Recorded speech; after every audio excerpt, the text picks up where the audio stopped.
los tópicos que trabajaba quizás como historiadora, antes de que la historia se viniera violentamente encima.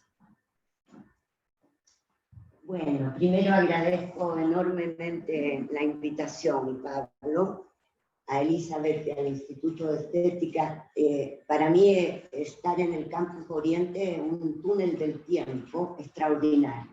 Yo fui profesora investigadora del Centro de Investigaciones de Historia de América Latina con Armando de Ramón, Gabriel Salazar, Sempa Lazarurian y yo misma, y aquí sucedieron y vivimos tiempos inolvidables de creatividad, de debate, de vivencia en esa época que yo resumiría todos esos años de la Unidad Popular, y yo era una joven historiadora, como una sociedad entera en estado amoroso. Y no es el tema hoy día, volvemos al cine, estamos en la clase, pero todo esto se vincula. Es decir que estoy con estudiantes de cine en esta escuela y con Pablo, y tengo que decir muy honestamente que no, yo no pensaba en el cine. Fui una persona formada más bien en la historia, en la literatura, en la poesía, en la palabra. El cine era algo que me atraía como a todos. Éramos una generación en que el cine implicaba un aprendizaje de los sentimientos, del amor, de la pasión, de la política, de la muerte. Es decir, vivíamos con él, no era algo que se iba a ver difícilmente.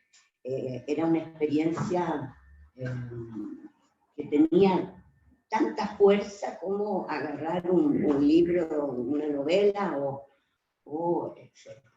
Entonces, yo siempre digo, y lo repito hoy, que el cine es el regalo del exilio.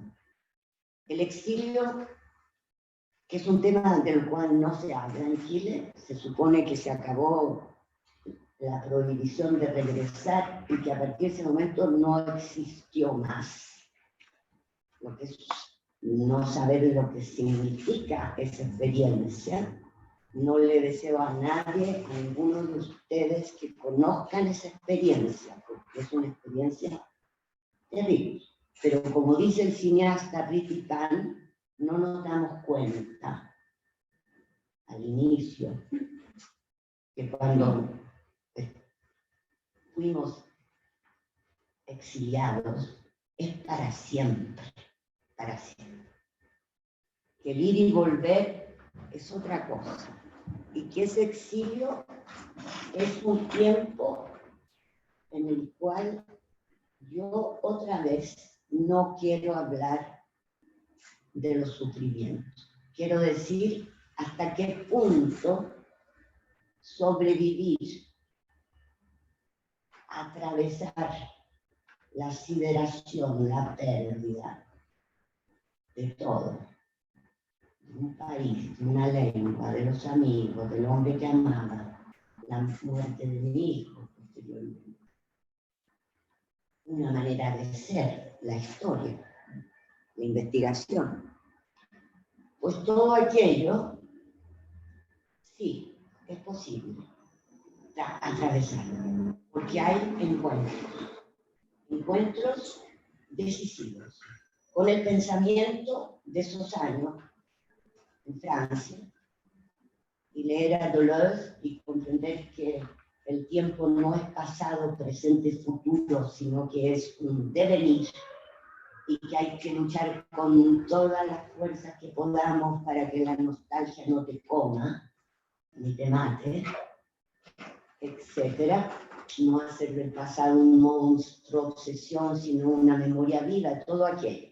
Entonces, en ese tiempo, Pablo, ya estamos en el 80 y fines del 81, y un encuentro con el padre de mis hijos chilenos franceses, Diego y Tomás, me invita a él a participar en una película que se llamó Los Muros de Santiago. al 10º aniversario del golpe de Estado, para Francia, para la televisión pública francesa. Y yo les contesto, no puedo, porque yo no sé nada de lo que pasa en Chile. Lo que más me impresionaba es que no sabía el precio del pan. ¿Cuánto cuesta el pan hoy día en Chile? Bueno, él fue muy inteligente y así y así me llevó a trabajar como autora, imaginando un diálogo entre mi padre, que estaba en Chile, y la hija exiliada. Y entonces viví aquello del cine documental en esa época en Francia. Era un cine, eran cineastas, eran montajistas, sonidistas, autores, productores, de una tal riqueza de deseo de conocer el mundo, de conocer América Latina, Chile y esto y lo otro, y había esas cadenas de televisión extraordinarias que te permitían una libertad no formateada para ir a eso, ¿no? Y bueno, entonces ahí participé los meses en que Pierre iba y venía a Chile para filmar y nosotros en el montaje con... Y ya, yo pensé que eso sería una experiencia extraordinaria, pero que iba a tener un término. Y no, la vida también, los afectos, los amores me llevan a encontrar a Sylvie Bloom, que era productora de Lina, y con Sylvie hicimos muchas aventuras y me lleva a Nicaragua en un proyecto muy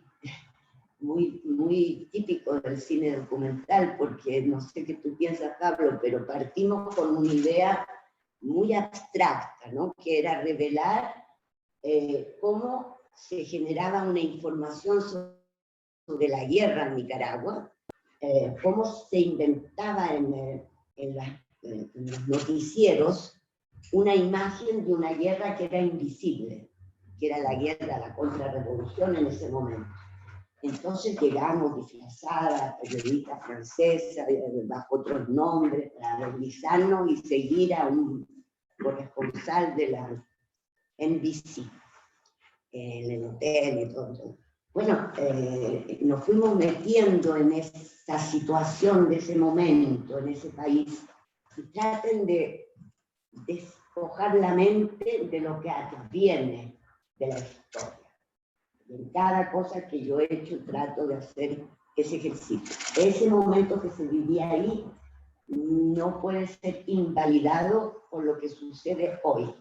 Lo que sucede hoy es una dictadura criminal. Lo que sucedía en ese año 84 es otro tiempo. Y estamos en esa búsqueda.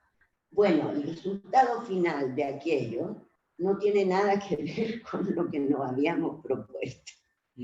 Y resultó un documental rarísimo, bastante experimental, totalmente imposible de comprender que una televisión lo haya producido, pero que mostraba un poco también cómo las directoras se fueron metiendo en una realidad y perdiéndose, era como la pérdida del tema, ¿no? Y yendo a buscar aquello que nos producía imágenes y sonidos que nos podían ir indicando una realidad muy difícil de descifrar. Y posteriormente, y con esto termino, yo diría que es en el momento en que me encuentro en Chile, el 92, y veo en el periódico la fotografía aquella de la flaca Alejandra y Gladys Díaz que le sostiene la mano, que la acaricia, y ella que pide perdón públicamente. Ese momento me interrogó, me cuestionó, ¿cómo decir? yo había trabajado ya mucho en la escritura en un día de octubre y había leído muchísimo sobre todo aquello, el mal, la tortura, la exterminación, la desaparición, la traición, el valor del testimonio, y todo aquello, ¿no? Pero allí ella estaba su cuerpo, su rostro cambiado. Y no busqué verla, y me encontré y trabajé y escuché a las compañeras que habían hecho posible que ella dejara la fila de los asesinos, rompiera el encierro y diera el paso. Y al encontrarme con Viviana y Erika, que trabajaron en el documental posteriormente día a día, el equipo creado para hacer esa película comprendía a aquellas mujeres que habían, después de haber sobrevivido, entendido, encontrado las palabras. ¿Qué palabras?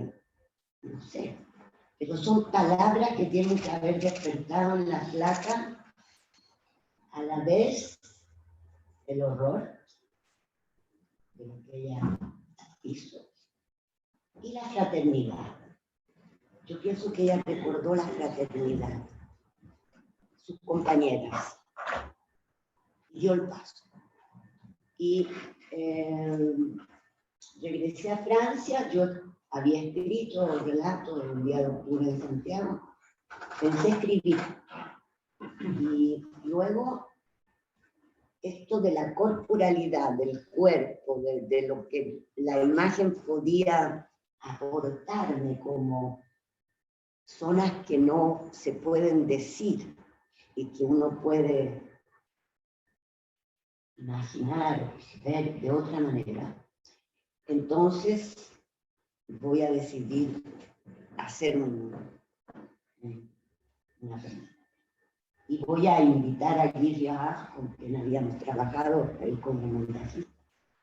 Y aquí es una experiencia para los alumnos, creo, fundamental. Hay ciertas películas que uno no puede hacer, nunca el cine es solitario. El autor no puede hacer nada solo. Para mí es un trabajo colectivo. Cada cual aporta y su talento y su compromiso con la película, con el proyecto fundamental.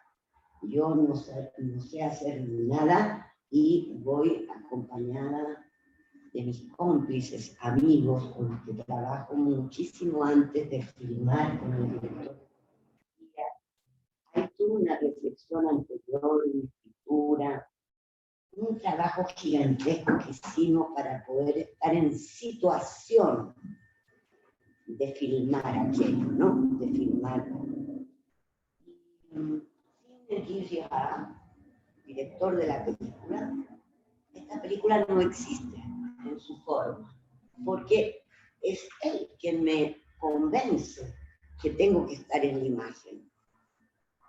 No se me habría ocurrido a mí sola ponerme delante de la cámara. Y eso fueron discusiones muy profundas. ¿Qué significa tu cuerpo ahí? ¿Qué significa para el espectador? ¿Qué significa para la reflexión sobre la memoria de la flaca Alejandra? Tu presencia, tus preguntas, y vamos a descubrir en el rodaje que no sé hacer preguntas, pero ese es otro tema. En el momento no sabíamos qué iba a pasar, bueno, pero era importante porque al tocar espacios de la memoria de sombras y grises, es necesario que aquellos que van a ver la película puedan salirse de esa palabra soberana, ¿no? Y para eso, para convocar a las que resistieron a la tortura, para convocar a lo que sucedía, aunque no son el tema de la película, pero la resistencia clandestina, etc. Y finalmente la composición de esa película en su forma que ustedes conocen o conocerán, es el resultado de muchísima lectura, de muchísima reflexión sobre el mal, de muchísimo reflexión sobre qué es hacer un cine de memoria justamente, de muchísima interrogación aún en pleno rodaje de lo que está sucediendo, y así fue como llegué al cine. Yo diría que puedo poco atreverme a decir que soy cineasta bien recientemente. No es algo que yo podía aceptar y como definición. Ahora sí, pero tuvo que pasar bastante tiempo y hacer mucha experiencia para decir, bueno, ahora tal vez aprendí, aunque repito, cada película uno comienza sin saber nada. No hay acumulación en el cine, ni siquiera, salvo excepciones, en producción. Cada vez hay que apostar y hay que darle y hay que repensar. Uno no, por supuesto que no parte de nada, ¿no? Nunca se parte de nada, se parte de las películas de los otros, de las conversaciones, del diálogo, de pensar juntos, nunca sola, pero cada experiencia tiene su caminar. La primera pregunta no es a Carmen, es a todos. Hay mucha huella afuera, ¿no? Ahora no. Yo estoy medio sordo y escucho las micros así como que ¿Sí? pero es un problema mío, sino para que lo cerraran, eso iba a decir. Bueno, no te voy a proponer que vayamos haciendo como una pregunta así de vuelta, sino que vayamos como proponiendo temas, haciendo algunas reflexiones, Sí, cada yo uno. hablo mucho, Pablo, así que No, está muy bien, parar. eso es lo que esperamos todos. Pensaba que era interesante que estas películas de los 80 te fueran como a buscar allá, ¿no? Los muros de Chile o la de la guerra en Nicaragua. Y pensaba en la rareza de las películas que se hacían sobre el estado interno de Chile en los 80. Hay una película que hizo clandestina Chaskel con Flores, con Can, que se llama Recado de Chile, que es sobre las huelgas de hambre de las agrupaciones de detenidos desaparecidos. Y es bien interesante en función de los muros, porque la película, bueno, la mandaron clandestina para Cuba, el material negativo, y allá Pedro Chaskel lo recibió y vio que José Román aparecía y borró el negativo para que él no apareciera, para que no arriesgara la vida, que la película era capturada. Y hay algo interesante, porque la película termina como con un ritmo muy alentador de travelings, de planos secuencias por las calles de Santiago, pero pareciera ser que lo alentador es que hay unos pequeños rayados de este porte, una R que dice revolución, un pequeño escrito que dice libertad, pero son cosas realmente minúsculas, pero muy potentes en ese momento bajo esa tremenda, digamos, represión. También es la época en que llega, a fines de los 80, llega Raúl Ruiz, lo manda a la tele francesa y hace una película que se llama Lecciones de un amateur de biblioteca, que es sobre su casa que la habían allanado, una cosa bien fantástica. Y esta idea de los muros de Santiago como señales de vida, ¿no? Como un tipo de documental señal de vida, me parece interesante. Lo otro que tú decías sobre la flaca Alejandra, la conversación que tuviste con Guy Girard, si es que tú te mostrabas o no te mostrabas, me parecía que podía ser perfectamente sometida a las reflexiones que hace en la imagen intolerable Rancière sobre cómo mostrar el horror, ¿no? ¿Cómo se muestra? Se muestra a través de una priorización de la imagen. ¿Qué imagen? El cuerpo de alguien, la herida de alguien, el lugar específico, corriendo el riesgo de simplificar una gran historia, una gran dimensión en una sola imagen, o se prioriza el testimonio, que el testimonio es el material que tiene más precisión y más amplitud.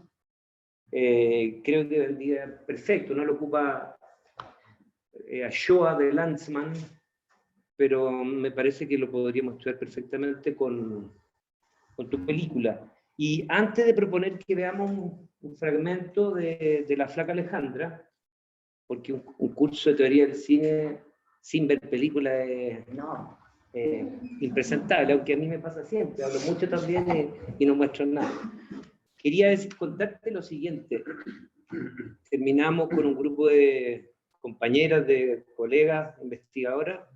Una de ellas, la Antonia Girardi, no sé si te conocen, Antonia. Sí, Bueno, Antonia, sí. que es la directora de FIDOX. Ella y este grupo hicieron una investigación sobre el documental 2000-2020 chileno. Y elegimos ese periodo porque nos parecía que había cierta teoría sistemática hasta el año 2000, más o menos se podían describir los grandes temas de las décadas previas, los grandes condicionamientos económicos, productivos, sociales, las irrupciones de ciertas demandas que eran tomadas por el documental, los procesos tecnológicos, pero el 2000-2020 estaba trabajado de manera particularizada, ¿no? Autores, por ejemplo, autoras, cosas así. Entonces vimos muchas películas, inventamos muchas máquinas como para pasar las películas y hacerles preguntas, y entrevistamos a muchos teóricos, teóricas, realizadores, realizadoras, de distintas generaciones,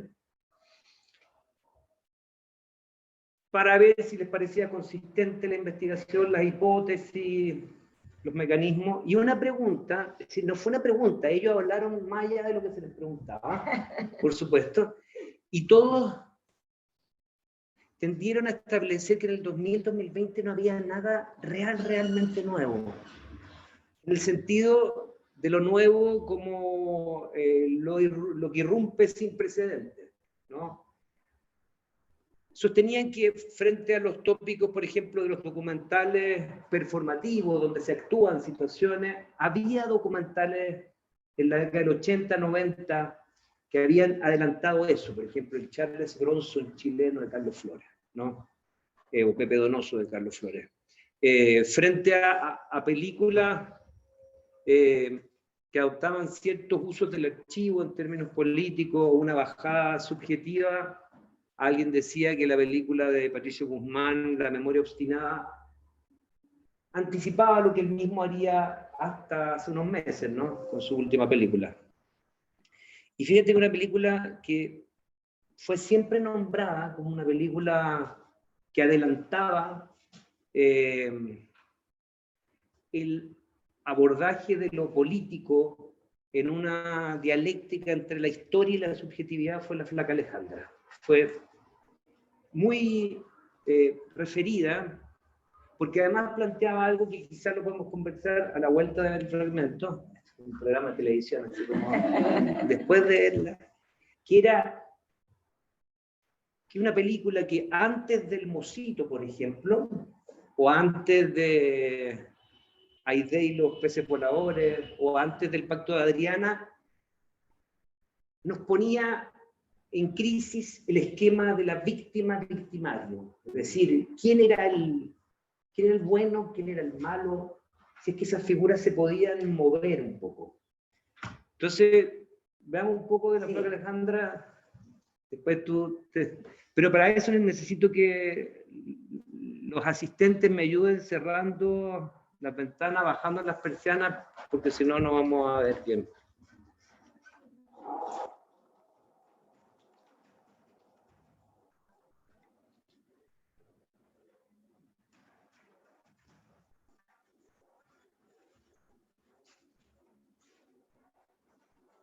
Quizás antes que la veamos, tú podrías decir brevemente quién es La Flaca Alejandra. Marcia Merino, militante del MIR, jovencita, en una generación en que entrábamos en el camino del compromiso político, muy jóvenes, como hoy por lo demás, están todos los jovencitos en empatía con el sufrimiento y los que pierden, los que sufren. Entonces ella fue militante del MIR, cuadro medio, va a ser detenida y torturada después del golpe, una primera vez, una segunda vez, y va a quebrarse bajo la tortura y va a colaborar con la DINA, que es la Gestapo chilena de la época, espero que conozcan algo de eso, y va a, en simulacros o no, va a colaborar y entregar compañeras, compañeros, y a sobrevivir, va a ser volada y detenida, otro nombre y otro rostro por las Fuerzas Armadas de Chile, por el Ejército y estos militares. En el 1992 estaban activos, impunes, no había ninguna justicia. Krasnov, quien fuera coronel, todos ellos estaban vivitos, coleando, arrogantes y muy tranquilos, mientras los responsables civiles estaban en la riqueza, en el goce y dictando cómo había que hacer esta transición. Ese es el contexto en que la flaca Alejandra va a resurgir y pedir perdón públicamente a las víctimas y colaborar hasta el día de hoy en juicio por violación de derechos humanos. Decirles que yo nunca la encontré antes de filmarla, decirles que no se trata de ser amiga o amigo de la persona que uno va a filmar, que este fue un trabajo, un compromiso que tomamos libremente de hacer esta película.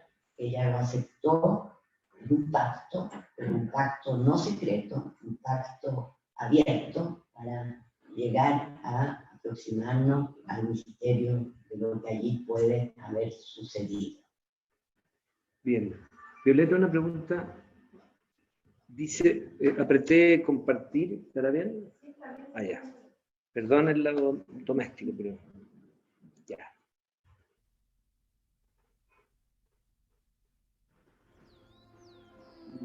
...1993... una extraña amnesia recorre el país. No hay archivos, bien pocos relatos y tantas memorias como sobrevivientes. Filas y filas de tumbas, cruces sin nombres, solo fechas. Aquí hubo una guerra, dicen. Los militares siguen gozando hasta hoy los privilegios de su victoria, pero ¿a dónde se perdió la historia de los vencidos? Aquí hubo un crimen, y cómo llenar el vacío que quedó en tantas y tantas vidas, sin denominar las víctimas, sin nombrar los asesinos. ¿Cómo puede concebirse la reconciliación del país sin justicia y sin verdad? Hasta hoy sigo sin saber por qué Miguel murió, cómo sobreviví. Necesito saber qué errores, qué traiciones, sobre todo qué maquinaria de muerte destruyó nuestra vida. ¿Sabes lo que era el poroteo? Así, simbólicamente. A veces siento que era como sacar un muerto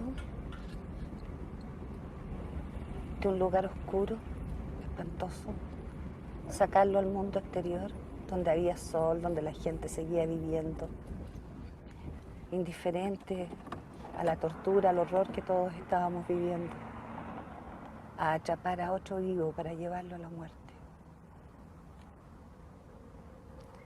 Y yo era el cebo, el instrumento. Marcia Merino tiene 17 años cuando se incorpora al MIR en Concepción. A los 24 ya es una de las pocas mujeres dirigentes de la organización. Era larga, delgada, le decíamos la flaca. En la clandestinidad dirige el Comité de Resistencia de Curicó. Mantiene contacto con la Dirección Nacional. El 1 de mayo de 1974 cae detenida cuando iba a un punto de contacto. La llevan a la cárcel de Curicó. Interrogada, torturada, empieza a hablar. No entrega nada importante, pero sabe ya que transgredió la ley de la resistencia. En papel fino de cigarrillos, escribe a la dirección del MIR una carta en la que informa que no resistió la tortura, que la próxima vez dirá todo lo que sabe.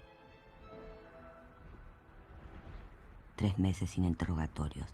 Ella espera cada día una respuesta del MIR, una palabra, una señal. El 1 de agosto del 74, 3 hombres de la DINA vienen a buscarla en su celda. A empujones la suben a una camioneta. Le esposan las manos, le pegan escocha en los ojos. Largo trayecto hacia Santiago, los ojos vendados.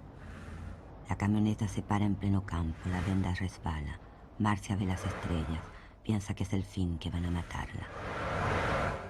Llega a Santiago. La meten a rastras dentro de una casa, calle Londres, número 38, una casa cualquiera. En la segunda sesión de tortura, Marcia se quiebra, habla, entrega nombres. El hoyo negro para siempre. La trasladan, junto a los otros prisioneros, a la casa José Domingo Cañas, nuevo centro de la DINA. El cuerpo se disloca, la mente se rinde. La flaca traiciona a sus amigos, sin embargo sigue siendo una detenida como los otros. Un mes más tarde, nuevo traslado a Villa Grimaldi, nueva casa de tortura.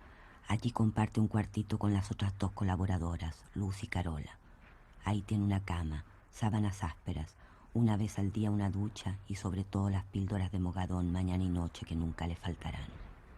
La flaca ya no es la flaca. Se convierte en un ente maleable, informe. Su mirada vacía, en esta foto sacada por un torturador. La DINA la usa como un títere que mata. La transforman en leyenda, el símbolo de la traición.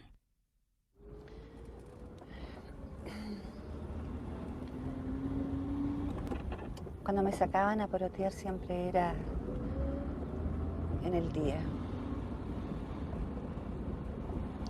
Me sacaban de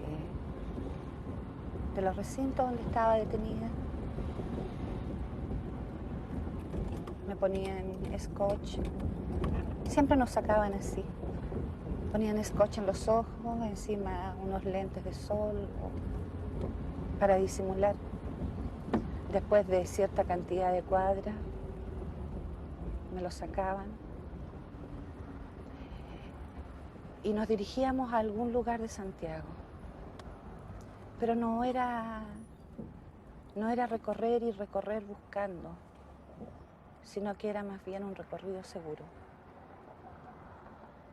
En ese tiempo yo no podía darme cuenta de lo que eso significaba. Siempre era en camionetas, las típicas camionetas de la DINA. La mayoría de las veces, casi siempre, con Romo, con Basclay Zapata, que trabajaban con Krasny. Yo iba al medio, el Choclo conducía y el Romo al lado derecho.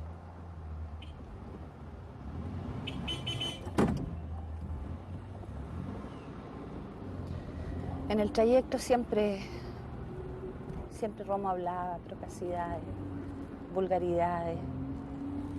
Ni siquiera recuerdo si me amenazaba, pero yo sabía desde que salía que tenía que reconocer a alguna persona.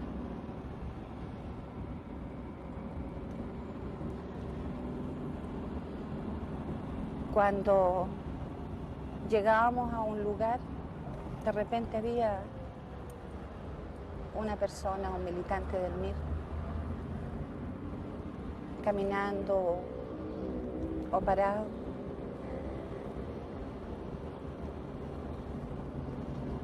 Y no podía evitar decir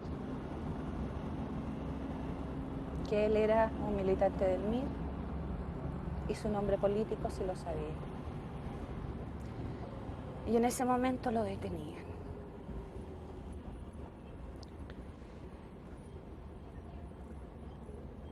Cuando reconocí a Carola, recuerdo, la conocía tan bien, incluso la reconocí por detrás, ella iba caminando, era un punto de contacto y yo no lo sabía,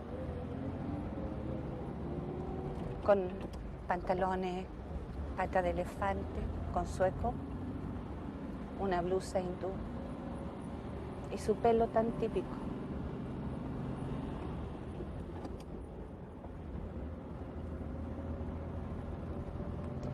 Dicen que cuando reconocía a la gente yo temblaba, la verdad no me acuerdo. Es probable que temblara.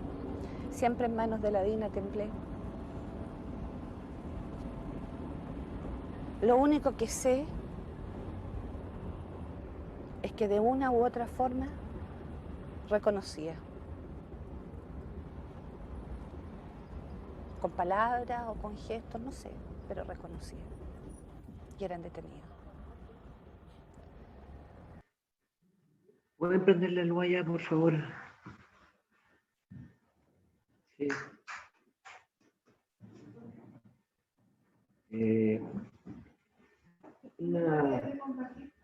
Ah, sí, verdad. Ya. Antes de decir, para preguntarte, perdona, pero siempre voy a decir el esfuerzo como de mantenernos en el territorio del documental chileno, de la lengua, de los códigos. El documental El edificio de los chilenos de la Maca Aguiló, que lo conoce bien, yo con la mamá de la Maca Aguiló sale en Santa Fe. Sí. Margarita Marchi. Margarita Marchi, sí. Que es de cine además del mundo. Bueno, y cuando ella cuenta que fue secuestrada cuando niña y que se la llevaron a un recinto, es bien interesante cómo nos propone imágenes que con un margen de ambigüedad o un margen poética puedan ponernos en la perspectiva de una niña que está ahí, ¿no? En un patio, niña muy chica, entonces se ven como unos árboles, se ve la luz del sol que atraviesa las hojas, y la verdad es que uno se lo siente como elocuente, y no es patético tampoco, ¿no? Por ejemplo, en el Mocito de la Marcela Said y Jean Desertot, que es sobre este colaborador de la DINA del cuartel Simón Bolívar, que se propone como víctima del régimen porque lo llevaron muy niño del campo a trabajar donde el Mamo Contreras y de ahí al cuartel Simón Bolívar. Hay una escena. Bueno, él sostiene, conversa con Nelson Caucoto, el abogado, y le dice: yo soy inocente por esto y lo otro, y el otro lo mira. Y hay una escena en que él se ve como en un bosque, como en la naturaleza, no sabemos si paseando o vive así, pero captura un conejo. Dejó preparado, se supone, un guache, como se llama, un cablecito para que el conejo se atrape, entonces lo atrapa el conejo, ¡pah! Le da un golpe y después lo desolla. Después lo vemos sacando camarones de tierra. En la película nunca hay ninguna imagen de una persona sometida a premio, estructurada, nada. Pero sí están esos animales ahí, que pareciera que de alguna manera son acercamientos indirectos, obtusos, a estos cuerpos que este personaje quisiera como eludir, ¿no? De nuevo el tema de Rancière, de cómo se abordan estas cosas. Entonces, la pregunta es, aquí hay muchas decisiones, ¿no? Por ejemplo, subirse a un auto, pasear por la ciudad. Claro, tiene que ver con el acto de porotear, decía ella, ¿no? Pero es una decisión.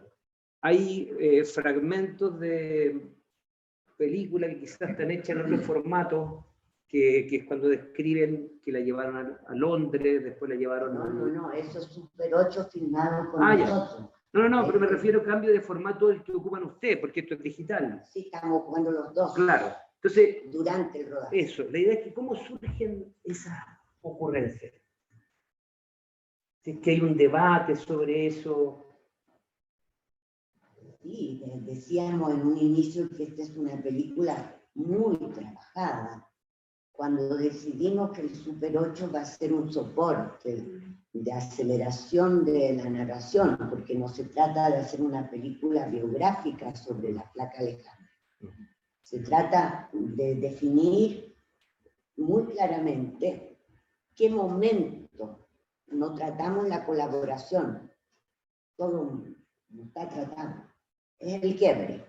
Es el momento en que la máquina de matar, la figura del torturador, el mal, esta lógica cotidiana de la tortura va a producir algo en los cuerpos y las mentes de los militantes capturados, torturados, desaparecidos. Entonces, tenemos 5 días de rodaje. Hemos preparado temas y hemos pensado situaciones en las cuales aquello puede ser captado para captar. En esta secuencia no hay silencio, pero si no hubiéramos producido el auto grande en el cual está la cámara, está aquí, está el sonido, está el camarógrafo, y ¿me entiendes? Había que encontrar el auto que no se moviera tanto, había que decir aquello que ella hacía, actuaba, va a surgir una memoria espontánea, va a surgir algo en una situación. Entonces, cada situación de la película, saltar el muro y entrar a la casa de tortura de José Domingo Caña, porque no nos dieron la autorización. Pero teníamos que entrar, colgar la electricidad de la corriente eléctrica de la calle, porque el electricista tenía que iluminar esa casa abandonada. No sabíamos yo no sabía lo que íbamos a encontrar. Ella sí, ella guía esa secuencia. Esa secuencia, ella va atravesando ese espacio-tiempo y va rememorando. Entonces, hay, por supuesto, en cada cineasta, una búsqueda cuando llegas a tocar temas tan delicados, en los cuales vas a tener que acoger una palabra. Hay, por supuesto, milagros. Milagro en esta película es que la flaca agarra la luz. Cuando la vean en entero, ella se mueve y agarra la luz. Esta película tiene fecha. Agosto 93, una fecha. Porque es la memoria que ella tiene en ese momento. La memoria no es archivada, la memoria se mueve. Entonces sí, hay un trabajo. Y en este caso, el Super 8, como decíamos, responde a algo preciso, ¿no? Esas huellas de un relato rápido.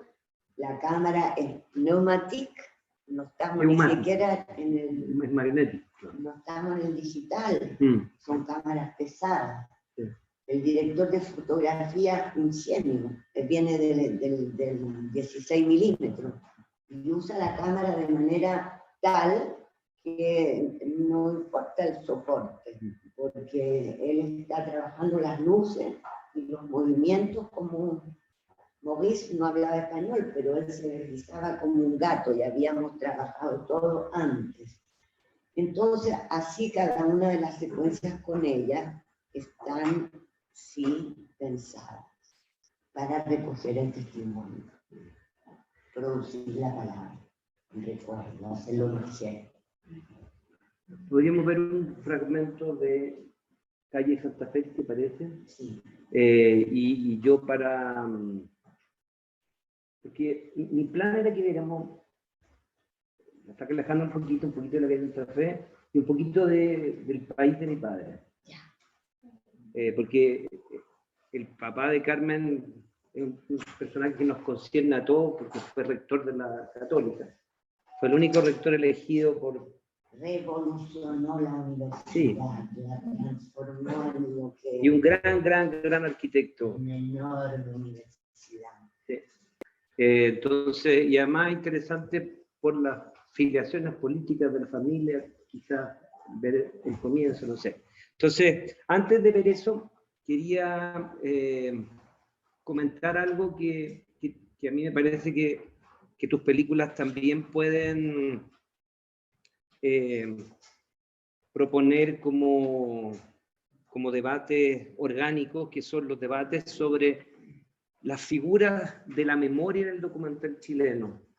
Hay una cierta escuela que domina con Patricio Guzmán hasta el 80 y tanto como la memoria monumental, la memoria como voz oficial, digamos, como aquel que tiene la certidumbre de lo que realmente pasó en una parte, ¿no?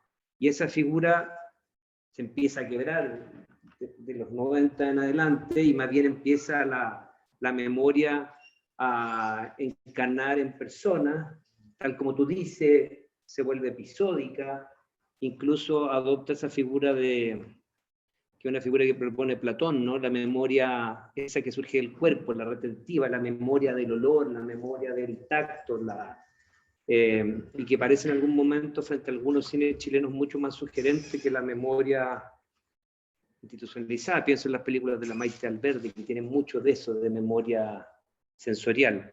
Entonces, bueno, Calle Santa Fe tiene mucho de eso, y tiene algo que también fue comentado como un tópico que se desarrollaría después, pero que estaba ahí ya en germen, que era un cierto sentido del documental desde una perspectiva cartográfica, como el documental proponiendo mapas de la ciudad, mapas de los barrios, como reescribiendo los territorios, quebrando los esquemas concéntricos de descripción de un medio.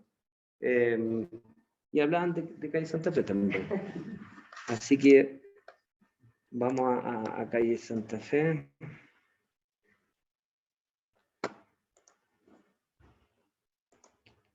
Que voy a poner comienzo, a menos que tú me recomiendes poner una parte.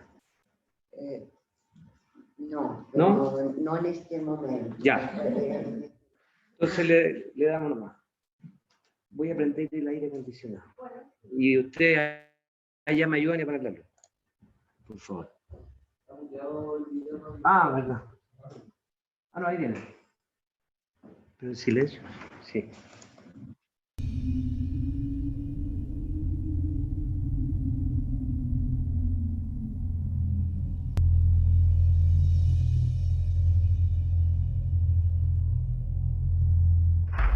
En una operación conjunta de los servicios de inteligencia de las Fuerzas Armadas, de Carabineros y del Servicio de Investigaciones, fue allanado en el día de hoy a las 13:30 horas una edificación ubicada en la calle Santa Fe, número 725, comuna de San Miguel. La operación registró una fuerte resistencia desde el interior de la casa con armas automáticas.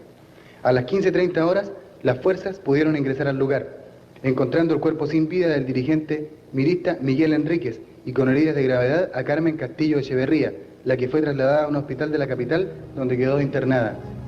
En el interior del inmueble, hasta el momento se ha incautado el siguiente arsenal bélico.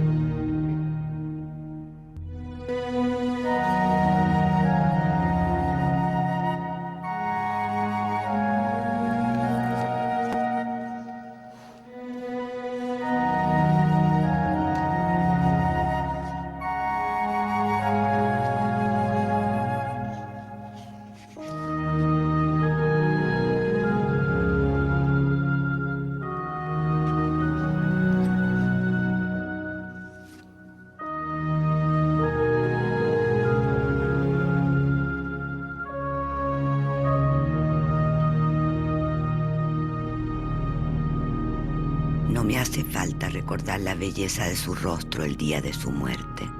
Miguel no se ha ido.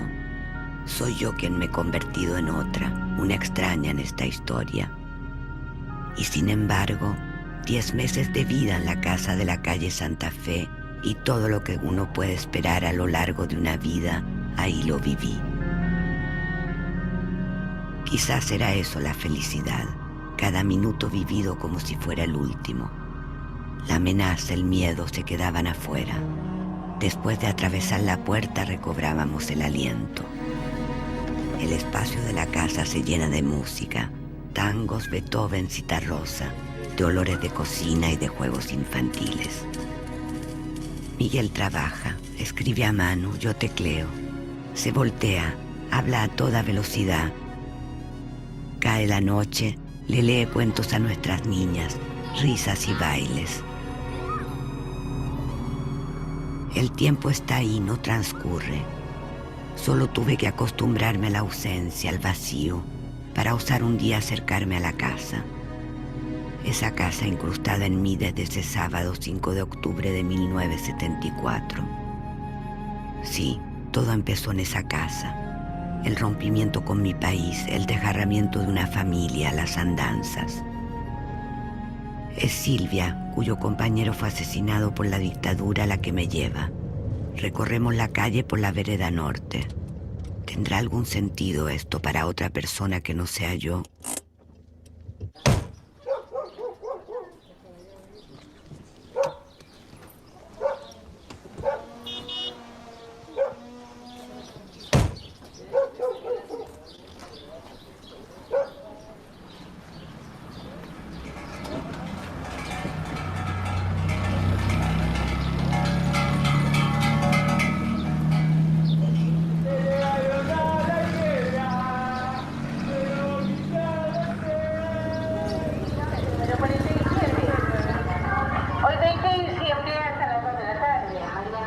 ¿Y usted se acuerda de ese día? ¿Algo? ¿Sí? Sí, pero han venido muchas veces, repetido. No se vinieron a filmar ahí, ya estuvimos más de 2 horas y como fue la cosa, nosotros vimos todo esto. Ay, me podría contar a mí porque yo estaba ahí. ¿Cuándo?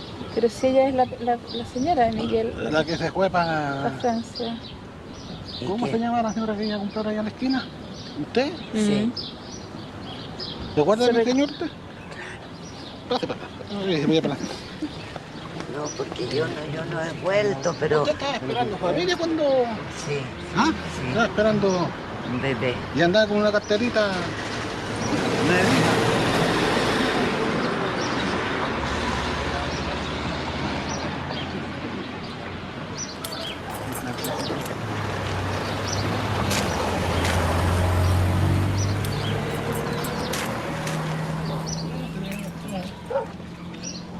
¿Y qué respuesta le dieron a eso?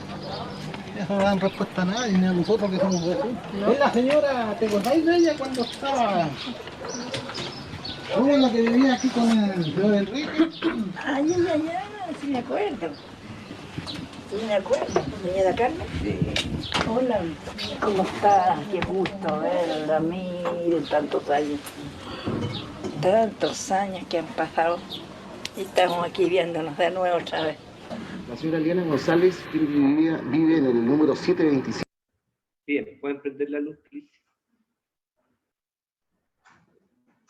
Ese personaje que está ahí era un periodista de Canal 13 que podemos olvidar.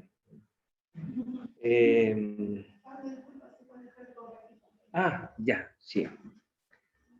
Carmen, ¿qué nos puedes contar tú sobre este proyecto tan, me imagino, tan radical para ti, ¿no? Como experiencia de vida, la decisión, cómo surgió. Tal vez en este contexto de cineastas aprendiendo, reflexionando. Decir que esta película no surge como una posibilidad. En uno de esos días, filmados en directo, Sebastián Moreno está filmando, sin ninguna dirección, ahí es su talento, él y Boris están allí acompañándome. Yo no tengo para nada en vista hacer una película. Simplemente el hijo de Silvia, Pedro Ruz, el abogado que luego va a acompañarme en la querella por la muerte del crimen de Miguel Enrique, durante años, sentencia de la cual podemos hablar a lo mejor, que acaba de ser entregada, en la cual el ministro Carroza determina que hubo crimen, reconociendo la resistencia armada, el combate legítimo para vivir él, su mujer y su hijo, que dio Miguel Enrique durante 2 horas. En ese momento, 2002, Pedro es un muchacho joven y como hijos, ¿no? Macarena, todos nuestros hijos, hijas, interrogan la memoria, interrogan la historia de sus padres. Y él había estado en calle Santa Fe varias veces. Y viene a verme y me dice, tienes que volver, Carmen. Los vecinos se acuerdan de todo. Tienes que volver. Y yo estoy filmando El país de mi padre, aquel extracto que vamos a ver. He venido a estar con mi padre, enfermo, sin recursos, pero con una camarita estoy filmando a mi padre. En los días en que puedo, está Sebastián y Boris conmigo, y Pedro me dice, vamos, yo te llevo con mi madre, vamos. Y yo le digo a Sebastián y Boris, vamos, vamos y vamos a grabar, pero no sé para qué. Voy a crear archivos, digo yo, voy a crear un registro. Y uno de esos días, fuimos 5 días, filmábamos, era mucha, la emoción era muy grande para mí, y cada día fueron sucediendo cosas. El tercer o cuarto día, exactamente el tercer día, cuando nos vamos retirando de un encuentro con la vecina del frente, Silvia, que había escuchado que había un vecino que me había salvado la vida, Silvia me dice, ahí viene. Porque en esa secuencia que ustedes no vieron completa, la vecina va a decir, no, si fue Manuel, que tiene un escojo, que tiene un hándicap, él llamó una ambulancia. Dice ella, yo no busqué saber, yo imaginé cómo me había sobrevivido, pero no busqué. Hasta el 2002. 2002 yo voy a saber, aparece de lejos y la cámara ahí es genial. Esa secuencia la pueden ver otra vez, pero allí la cámara, lo que sucede en directo, ahí no hay nada de lo que hablamos para la flaca lejana. Ahí hay cine directo. Aparece Manuel, nos sentamos en el suelo, en la vereda, que a mí me gusta conversar sentada, aunque sea en la calle, y él me cuenta. Y me da su versión, lo que él vio, lo que él hizo por mí para salvarme y lo que él vio. Y yo quedo anonadada. Y es, ¿por qué? Porque al fin, en 2002, yo voy a comprender que los gestos de bien son mucho más violentos, y la palabra violencia es una palabra positiva en mí y de muchas maneras, pero otro debate. Son gestos que te comprometen, son gestos tremendamente interesantes, son gestos cinematográficos, no solo el mal, no solo la oscuridad, no solo eso. Ese gesto de un hombre anónimo, trabajador, que atravesó la fila de las balas, que peleó con la DINA, con los militares, en medio del combate para recoger a una mujer, su vecina, en el suelo, desangrándose, ir a buscar un chofer de una envasada, de una ambulancia, y trasladarme, obligar a los militares, suben arriba, llevarme al Barros Luco, y en el Barros Luco, otra vez, el médico de urgencia, la enfermera, el enfermero en el hospital militar. Una sucesión de actos que hacen que yo esté conversando con ustedes hoy día. Es porque viví eso que voy a hacer calle Santa Fe. Porque al vivir eso, me doy cuenta que nuestro compromiso político, nuestra historia, que se había derrumbado cuando se derrumba nuestra religión de la historia en 89, al muro de Berlín y se acaba nuestra visión de mi generación. Ya no hay progreso, ya no hay horizonte, estamos en otro tiempo, otra época. Que vuelva a aparecer esta historia, esta necesidad mía de ir a interrogar a mis amigas primero, y luego los compañeros, y hacernos la pregunta frontal: ¿valió la pena todo lo que hicimos? ¿Valió la pena tanta muerte, desaparición? Es una tremenda pregunta. Entonces, cuando te la haces desde la convicción de que lo que viviste estuvo bien vivido, que no hay nada de qué arrepentirse, que lo que busca es construir una vida que continúe en una invención de aquello que conociste y esas experiencias de goce colectivo de tu juventud. Pero no solo éramos jóvenes, éramos responsables, éramos militantes, en fin, etc. Entonces, había que ir con mucha responsabilidad. Y en un país que no quería saber nada de nosotros. Hasta el día de hoy, por lo demás, no quieren saber nada de esta historia. Ni de lucha, ni de invención, ni de resistencia, no. Esto molesta, hay víctimas, hay que repararlas, mal. Justicia y reparación y verdad todavía no hay. Hemos avanzado, por supuesto, no digo lo contrario, pero la pelea sigue igual. Memoria en disputa, feroz, entre la versión de los vencedores y la de los vencidos. Entonces, de allí nace este tremendo trabajo, ¿no? Que va a tomar 5 años de idas y venidas, con dinero, sin dinero, vamos para allá, vamos para acá. Voy a encontrarme con el pueblo, voy a darme cuenta que la memoria está viva en los sectores populares. Voy a encontrar archivos.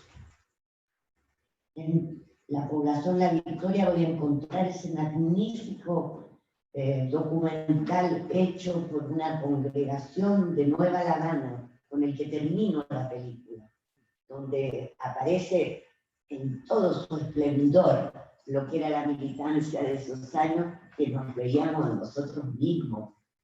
No había nada de sacrificial, de culto a la muerte, de deberes, había una manera de ser, y el grupo de teatro Aleph en las poblaciones, riéndose de cómo pasaban los exámenes para ser militante y ser aceptado en una organización, hacía reír a los niños, a los jóvenes, los viejos, en esa toma de terreno que va a convertirse en Nueva La Habana. Entonces, ese fue un largo viaje, muy difícil, muy bonito, y Chile se fue poblando, y es un regalo de mi padre.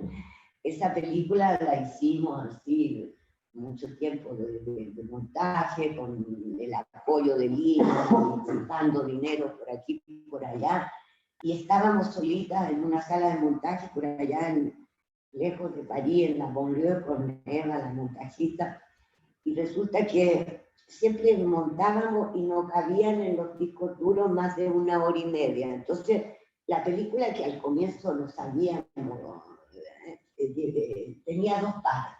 Parte 1, que terminaba antes de salir al exilio, y parte 2, que comenzaba desde el momento del avión, ¿no? Y ahí estábamos.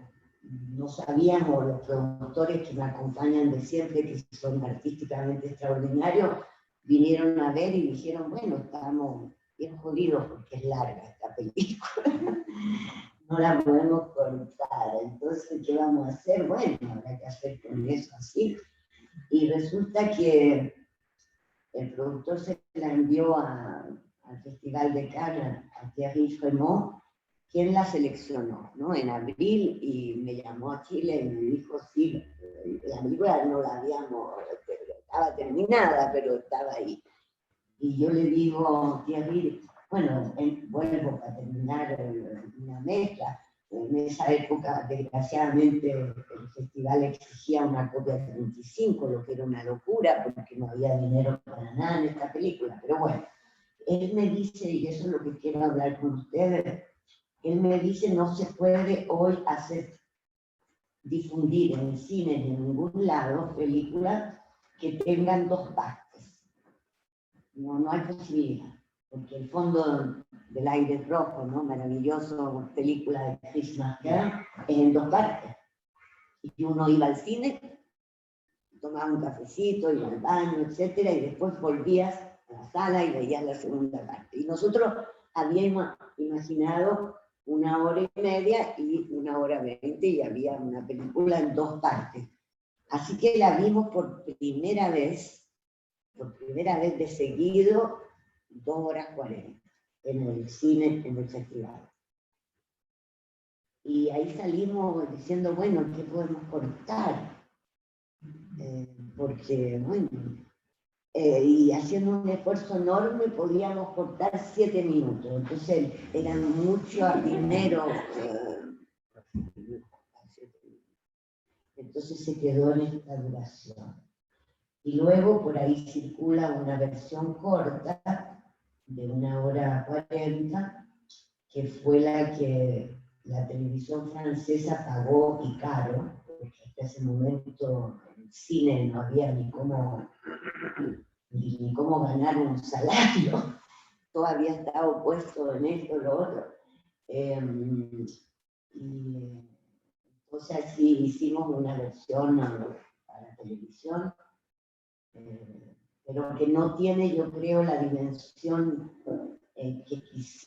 que quise darle a esta película, de cómo la memoria se va moviendo y cómo efectivamente tú puedes llegar a hacer un trabajo sobre una memoria colectiva a partir de una narración subjetiva. Entonces, tal vez para terminar, decirles que en el caso de La Flaca, como en el caso de Calle Santa Fe, y también El País de mi padre, la voz en off de la narradora es una creación, es un trabajo enorme que se hace en la edición, que se hace muchas veces, que se busca, que se convoca. Es un personaje, y en el caso de Calle Santa Fe, el personaje es la casa, la calle, a la cual se vuelve, y decirles que, para terminar, de los problemas éticos que tenemos en el cine documental, Manuel me dice a mí que Miguel, él lo vio salir de la casa y escapar, y que él regresó a la casa para salvarme la vida. Entonces yo lo escucho y digo, no le digo a él, pero escuchar que Miguel salió de la casa y regresó y murió combatiendo por mí, bueno, todo eso es muy complicado. De todas maneras, es una pregunta que me hacía hace mucho tiempo, pero salió. Y allí estoy regresando con Silvia, y Sebastián está filmando, y porque habíamos decidido filmarlo todo, ¿no? Y yo le digo, pero esto no lo puedo dejar. No es posible, porque la Dina estaba entera, y todos los helicópteros y las cosas, los autos militares en el frontis de la casa. Por lo tanto, él, en la situación cartográfica, Miguel no podía haber salido por ahí. Los compañeros que pudieron escaparse y sobrevivir al combate lo hicieron el plan de fuga que teníamos, que era por detrás, saltando el muro de la casa vecina. Entonces, me encuentro en la edición, en el montaje, y digo, bueno, la autora Carmen Castillo ha decidido cortar a Manuel porque no puede ser que un hombre responsable, jefe de la resistencia en ese momento, haya muerto porque volvió a la casa de su mujer.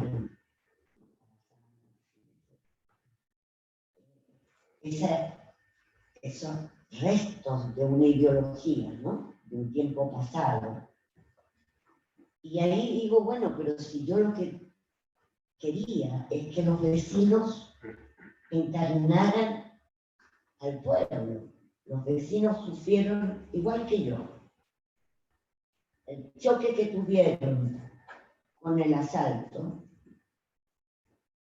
las balas, las balaceras, la sangre, es igual que lo que yo sufrí. Es un hecho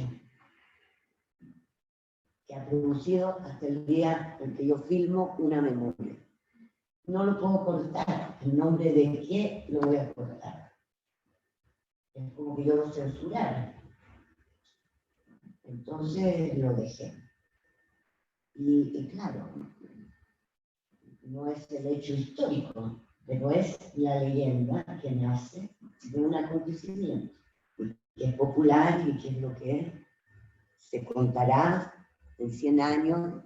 Espero que la figura de Miguel Enrique no desaparezca completamente y veamos al hombre libre que amaba la vida y la vida lo amaba, lleno de leyendas, ¿no? Y una de esas es el amor. Y esa palabra es nuestra y no del poder. Hoy día leía que Krasnov tiene 890 años de condena. Romo murió, ¿no es cierto? Tengo una duda que la Violeta me puede responder en relación con el tiempo. ¿Podemos ver un fragmento de esto o damos la oportunidad de que Carmen converse, pregunta? Pero Carmen, tú también, si tenés...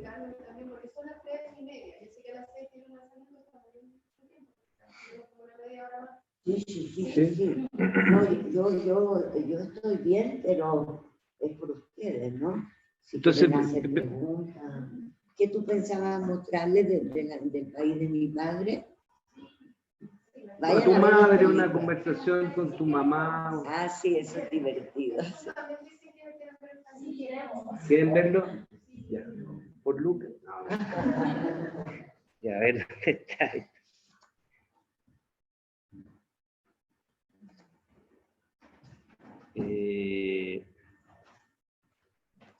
Mira, voy a poner una parte en que está al comienzo está tu mamá hablando con... Sí, de cuando están en el jardín.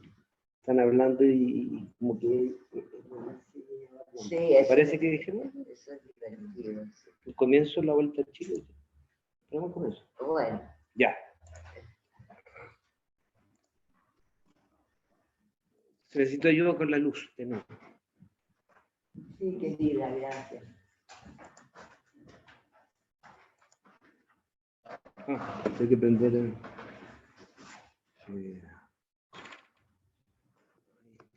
¿y qué tengo que hacer? Compartir pantalla. Muchas cosas hay que hacer. Esto es un reclamo. Uy, ¿qué es esto? ¿Qué es esto? Esto es una noticia. No, no, déjame buscarla acá.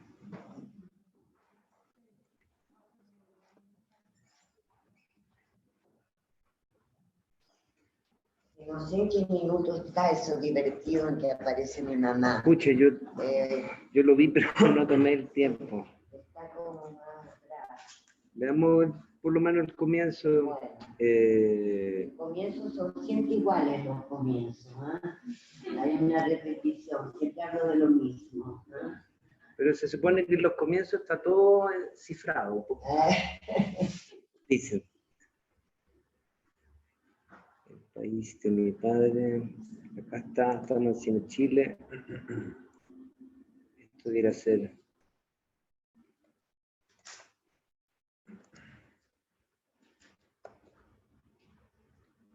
¿Esto suena? Ah, no, ¿qué hago con esto yo? No aparece. Dice. De un país, pero no es tan simple. 30.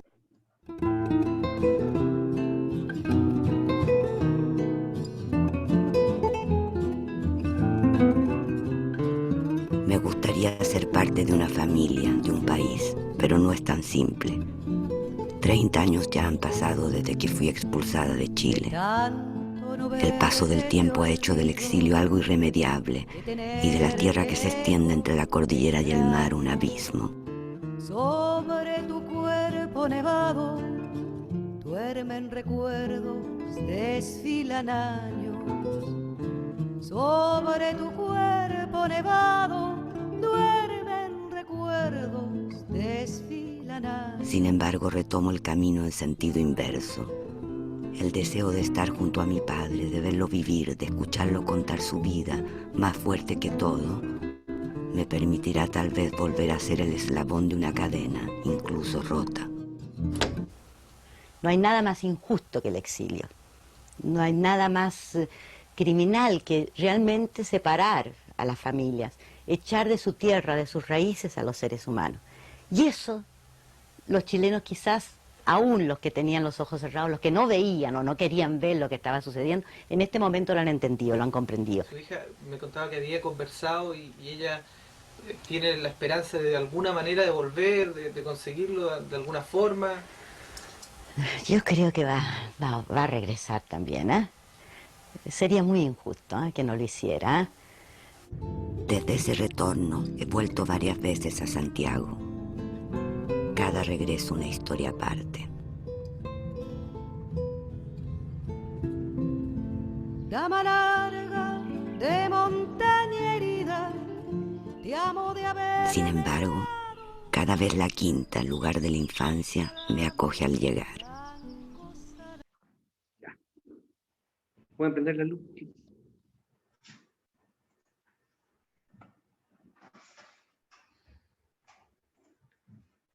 Bueno, habíamos evocado al inicio el exilio, ¿no? Entonces, aquí podemos cerrar también con aquello.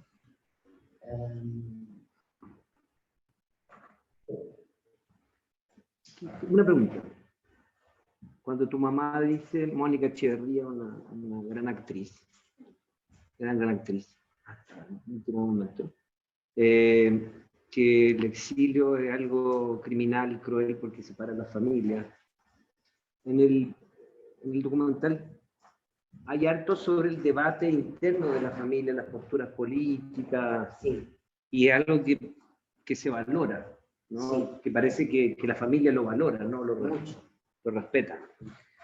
También hay un material de archivo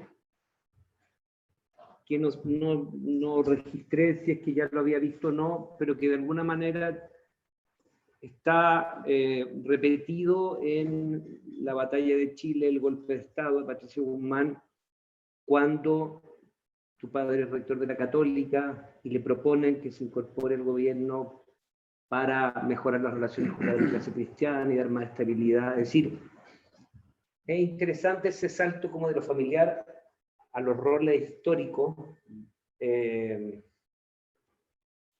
Eso se me ocurre como... Sí, lo interrumpí, él había pensado llegar hasta ese archivo, pero estaba un poquito después y yo lo interrumpí.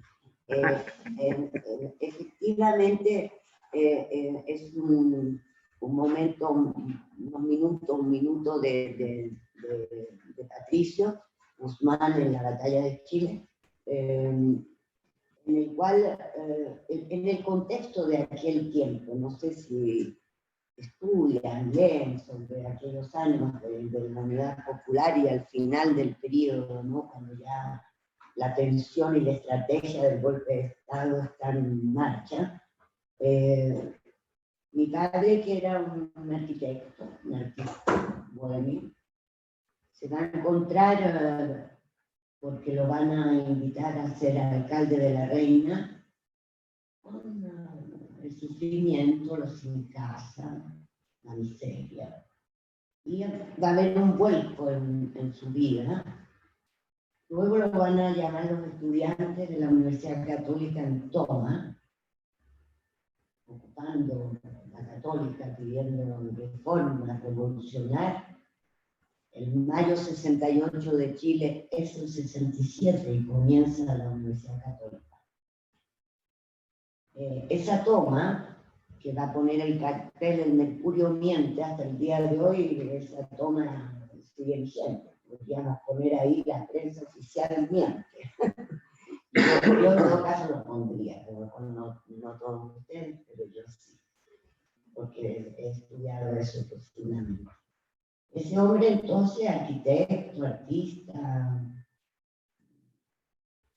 hermano de Jaime Castillo Velasco, fundador de la democracia cristiana, un hombre maravilloso que va a reconvertirse en abogado para defender a los presos del MIR, a los desaparecidos, presidente y fundador de la Comisión de Derechos Humanos, un antistalinista y por lo tanto muy temeroso de que en Chile pudiera venir una sociedad comunista estalinista.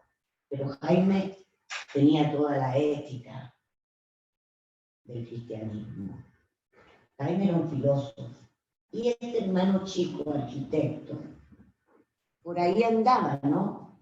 Con él, en las opciones políticas. Y resulta que en la quinta, donde vivíamos en un espacio, en una pequeña quinta, con árboles, acequias, una abuela que hablaba con los muertos, maravillosa, Jaime y nosotros, y mis primos, bueno, allí se discutía. A mí me formó Jaime. Y cuando le dije yo voy a ser militante del MIR, y discutíamos fuerte, Jaime dice, bueno, al menos ustedes son anti-estalinistas. Son trotskistas, me parece bien, anarquistas, guevaristas, bueno. Esta cosa del estalinismo, los procesos de Moscú, era para él el límite absoluto de lo que una sociedad podía permitirse.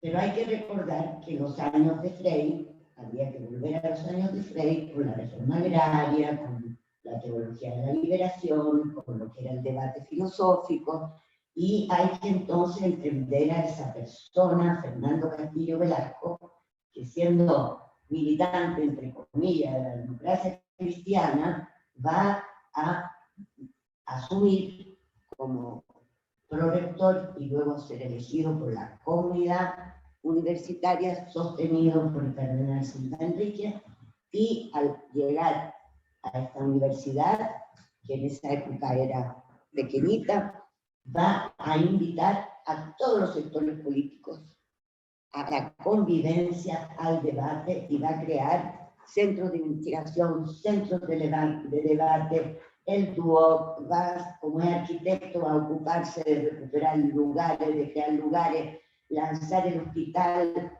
y la escuela de medicina a los niveles más altos, va a revolucionar con su manera de ser, una manera de ser que no hace trampa, que no miente, que ocupa un cargo con otros, que sabe crear equipos, que permite todo el debate, que tiene la curiosidad y las ganas de compartir con la juventud.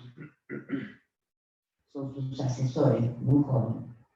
Bueno, entonces ese hombre, y mi tío y todo eso, y la quinta, es mi país, es el país de ellos. Es el país que la dictadura destruyó. Es el país que destruyó el sistema del dinero, de la mercancía, este sistema en el que vivimos, donde solo el dinero cuenta. Ellos eran seres cristianos, democráticos, que se oponían a toda nuestra, la familia, siempre existían esos almuerzos, esas comidas en las que se discutía políticamente muchísimo, y convocando a través de la figura de mi madre y del teatro, la literatura, las últimas lecturas. Había una especie de ebullición, que era la ebullición del país. Es difícil para ustedes imaginarse ese tiempo porque toda la sociedad está muy fragmentada.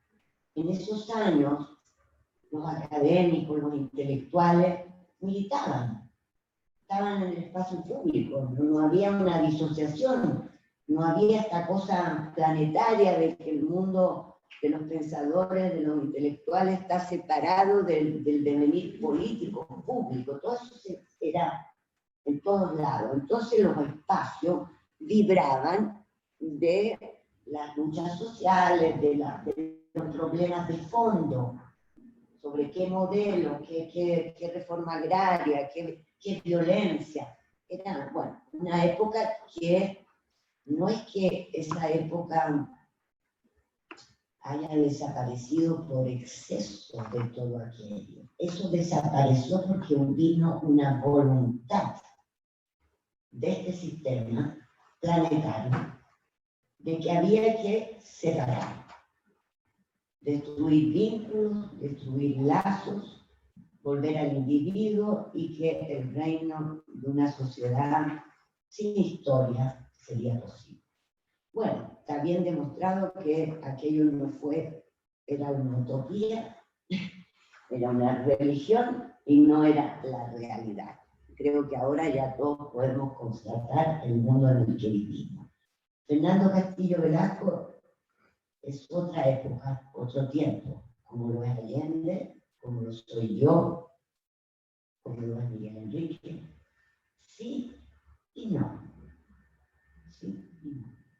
Porque esas memorias producen, como decíamos al inicio, lo que nos repite Walter Benjamin, y con él Hannah Arendt, y con él Pasolini, y con él tantos y tantos que han sufrido derrotas tras derrotas. Sin ellos no es posible el futuro.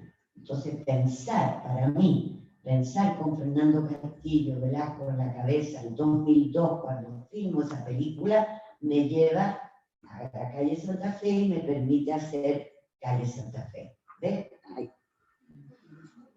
Ese lazo entre este espacio y esa cartografía. Bien.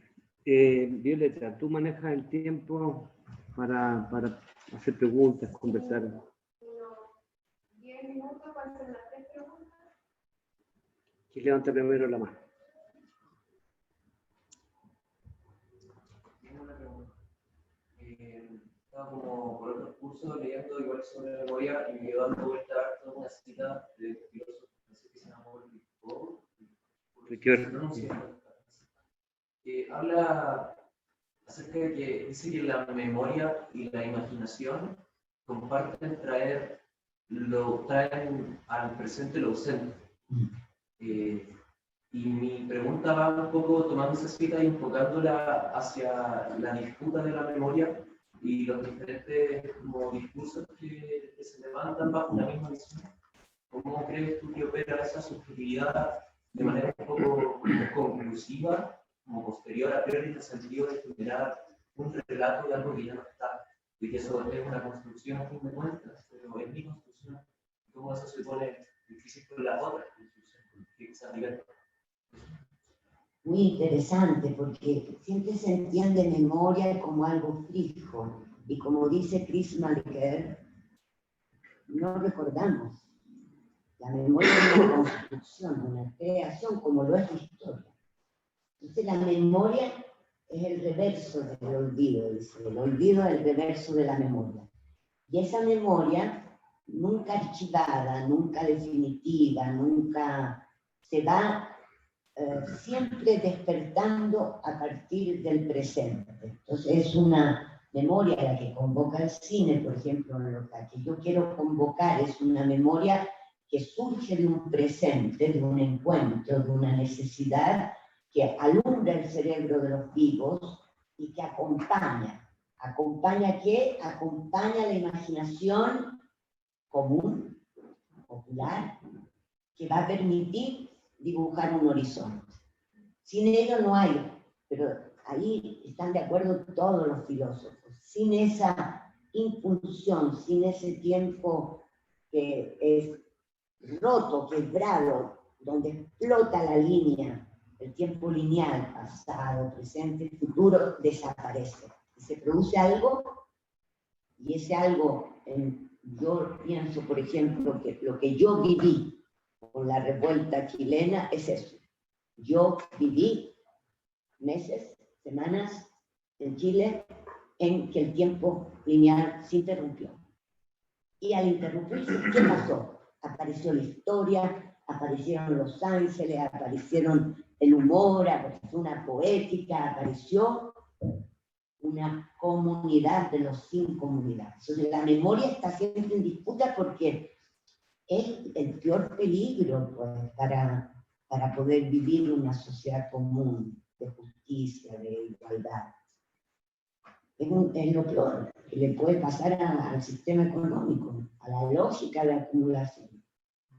La memoria significa que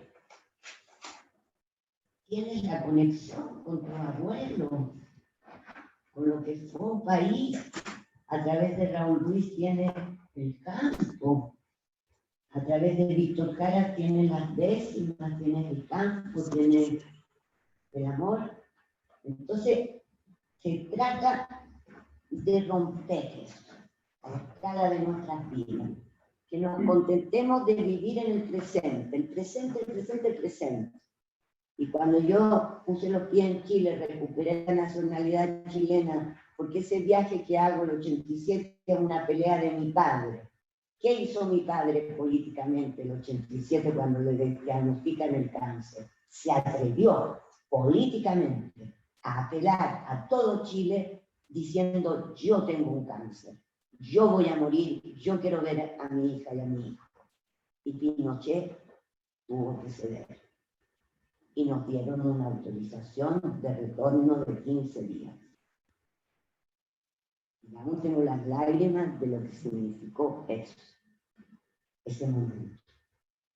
Entonces lo subjetivo es fundamental en la vida, en los sueños, en la política, en la construcción, en la creación, porque eso permite, siempre se ha entendido mal las cosas, son los sujetos quienes hacen las transformaciones, y esos sujetos encuentran a otros sujetos, y colectivamente recurren a la historia, a los muertos, y los muertos no se quedan nunca donde los enterramos. Y vienen, despiertan, y para mí son ángeles. Y los ángeles, esa poética de los ángeles de Kaiosama, en las calles de los muros de Santiago en esos meses, ahí estaban, se encarnaban figuras. Entonces, comprender la historia, como lo decíamos, desde la visión de los vencidos, es que no nos maten a los muertos. Si la batalla es feroz, pueden matar a los muertos, no solo nosotros, y lo pueden hacer desaparecer. Y nosotros tenemos que hacer lo que digan, porque recordar a Fernando Castillo Velasco en la Universidad Católica hoy es re importante, porque da aliento, porque da goce, porque da gusto pensar que pasaron otros estudiantes, que aquí hacíamos tal cosa. ¿Entiendes? La historia está repleta de vida, no de sacrificio, no de traumas. Yo no quiero contarles la historia solo de los sufrimientos. Creo que los sufrimientos hay que contarlos para que se conviertan en relatos y pierdan, o sea, tengan sentido. Que sufrir sin sentido es no contar, no relatar. Entonces, ahí estamos. Pero eso, los vencedores saben muy bien. En Chile supieron perfectamente que tenían que aplastar la memoria de los vencidos. Y hasta el día de hoy nuestras películas no pasan en la televisión. Y hasta el día de hoy los libros no son distribuidos. Y hasta el día de hoy yo no puedo ir, es primera vez que yo voy, segunda, a una clase con estudiantes de cine. Cuando en Francia y en España doy clases todo el tiempo. Se agradezco al Instituto de Estética y al profesor, director de la escuela, porque a mí me gusta hacer eso. Tiene mucho más sentido para mí hablar de estos trabajos aquí que allá. Pero resulta que allá yo puedo hacer talleres de 6 meses, de 3 meses, intervenciones en los liceos secundarios, hablando de Chile, de esta película, del exilio, de otras cosas, y en Chile no. Entonces la batalla es ruda, tenemos mucho que hacer.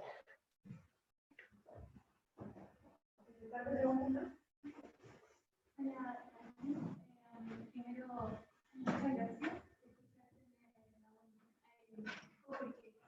Vengo volviendo de Santa Bárbara, estuve recopilando relatos campesinos de familiares cuyos padres fueron desaparecidos y no hay fotografía. Entonces te quiero preguntar un poco del poder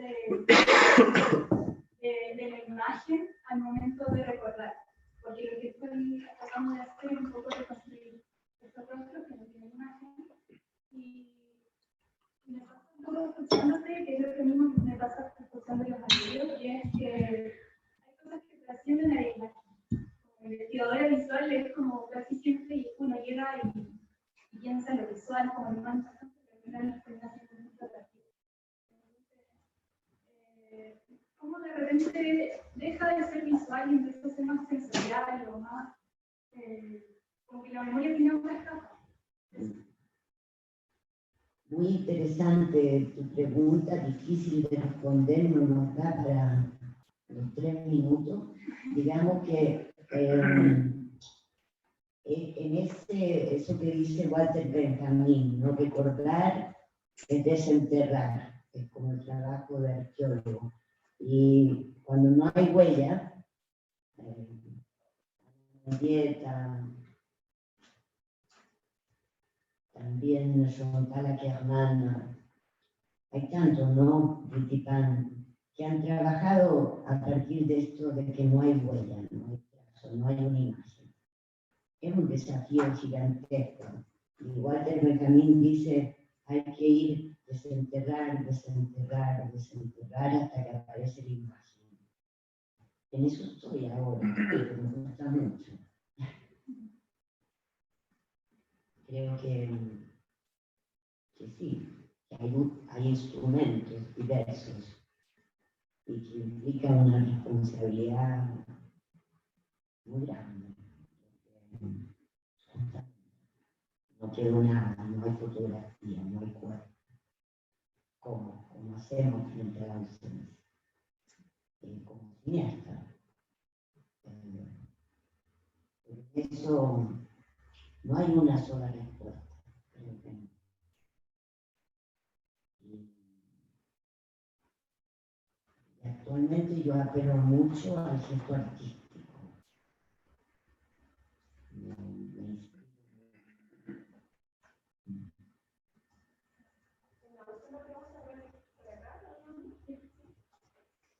No sé si una pregunta de un ámbito más o menos personal, que a mí me quedó dando mucho vuelta la película de la calle San Mateo.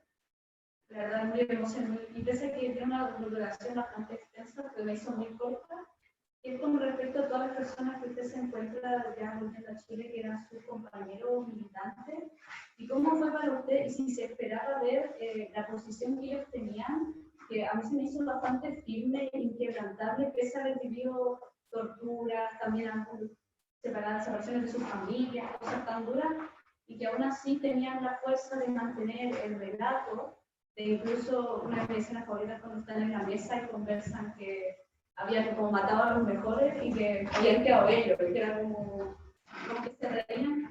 Eso a mí me pareció bastante interesante, o sea, ver cómo estas personas, pese a todo, porque sufrieron, no se quebrantaron. ¿Usted se esperaba eso? O sea, como que... Sí. O sea, yo no sabía, como dije, honestamente, es Manuel quien me va a llevar a recorrer Chile y a reencontrarme con mis compañeras y compañeros frontalmente. En esa película soy una más del colectivo, ¿no? Aunque digo de dónde hablo, por supuesto, hablo de ese dolor y de esa pérdida, pero conversamos frontalmente, una voz más de un coro de voces. Y esa postura es la postura justamente en la cual la vida de los sobrevivientes no tiene nada que ver con la imagen de la víctima.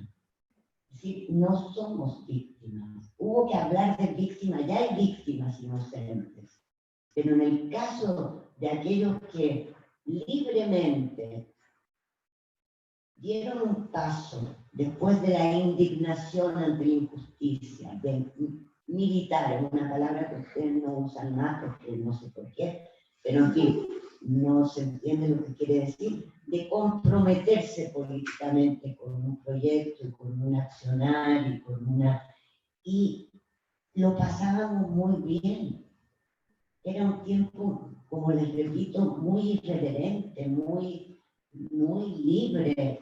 Era un tiempo en que las mujeres teníamos acceso a la píldora, inventábamos formas del amor, inventamos maternidades, era un tiempo muy creativo. Entonces, cuando sobrevives y te reconectas, como ellos me permitieron reconectarme, a ese espíritu colectivo que no había desaparecido, pero que estaba totalmente invisibilizado, como hoy, ¿no? Hoy también está invisibilizado. Pero da mucha fuerza, porque, claro, no se ve, no aparece, no está en la prensa oficial, no está en la televisión, no está en ningún lado, pero ahí está. Y eso fueron las rutas que ellos me abrieron. Y yo lo digo honestamente, ¿no? En la película. Ellos me llevan a la victoria, me reencuentro con la Blanquita, la amiga de mi madre, en los 80, en plena lucha dictatorial. ¿Dónde estaba yo? Yo estaba lejos. En fin, hay todo un cuestionamiento también del lugar, de lo que tú dices, la cartografía. Entonces hay allí una generación de voces que tuve el privilegio de escuchar y de filmar. Y ellos fueron tremendamente generosos porque las preguntas eran a veces difíciles, ¿no? Pero allí fuimos haciendo ese trabajo juntos. Bien, bueno, démosle un aplauso.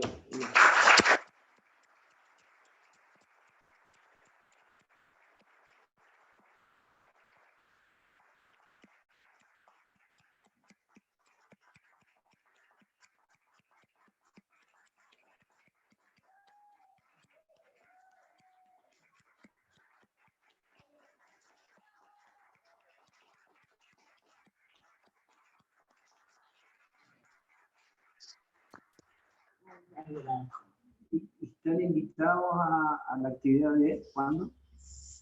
El viernes. El viernes. Y hoy día también el lanzamiento del libro de Cannes en la librería de GAM y seguimos conversando el viernes a las 5, también es abierto a público por si quieren llegar. ¿Dónde? Aquí mismo en la sala. Allá en el auditorio. Gracias. Muchas gracias. Gracias.